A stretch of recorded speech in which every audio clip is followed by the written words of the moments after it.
December একটি তারিখ নয়, একটি জাতির আত্মপরিচয়ের ঘোষণা।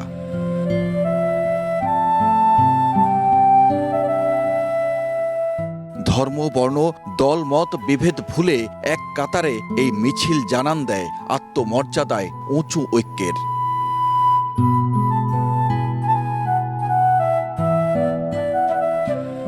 এই মাটি, এই ভূখণ্ডকে নিজের করে পাওয়ার আনন্দে বিজয়ের কলতান। এই স্মৃতিস্তম্ভ নিজেদের অস্তিত্ব। বিজয় দিবস আজকে সবাই মিলে আজকে বিজয়টা উদযাপন করব, কিন্তু এসে যা দেখলাম আমরা বিজয়টাকে দলীয়ভাবে বিভক্ত করে নিছি।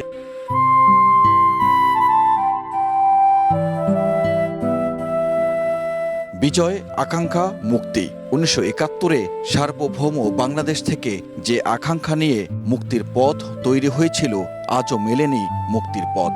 তাই তো হতাশার সুর মুক্তিকামী সাধারণ মানুষের মুখে। নতুন করে একটি দেশের চিন্তা আমরা করেছিলাম, কিন্তু আমার কাছে মনে হয় না যে আমাদের এই দেশটি সত্যিকার অর্থেই দুর্নীতিমুক্ত হয়েছে।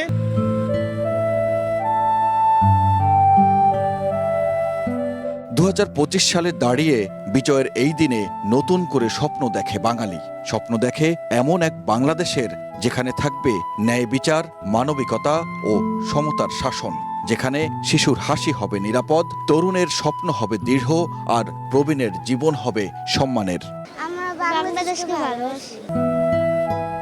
মহান বিজয় দিবস আমাদের কেবল অতীতের গল্প শোনায় না, বিবেককে নাড়া দেয়, চেতনাকে জাগ্রত করে। এই বিজয় শিখিয়েছে অন্যায়ের কাছে মাথা নত না করতে, শিখিয়েছে আত্মমর্যাদা নিয়ে বেঁচে থাকতে। লাল সবুজের পতাকা আমাদের মনে করিয়ে দেয় এই দেশ ভালোবাসার, এই দেশ রক্ষা করার। আমার হাতে থাকা এই পতাকা, আমি যেখানে দাঁড়িয়ে আছি, এই মাটি, ওই যে স্তম্ভটি, সেই স্তম্ভকে ঘিরে আজকে এত মানুষের যে আনন্দ উল্লাস, সেটি একটি চূড়ান্ত বিজয় অর্জনের মধ্য থেকেই সম্ভব হয়েছে। তবে এখনও চূড়ান্ত বিজয় অর্জন হয়নি। সাধারণ মানুষ বলছেন যে অর্থনৈতিক মুক্তি, শান্তি, মানবিক মর্যাদা সব কিছু থেকে এখনও পিছিয়ে আছে আমাদের বাংলাদেশ। আসুন সবাই মিলে সব ভেদাভেদ ভুলে সামনের বাংলাদেশকে গড়ে তুলতে এক কাতারে এসে সবাই মৌন মগজে ধারণ করে মুখে বলি, আমি বাংলাদেশ, আমরাই বাংলাদেশ, ভালোবাসি বাংলাদেশ। সানবীর রূপল, সময় সংবাদ, সাভার, ঢাকা।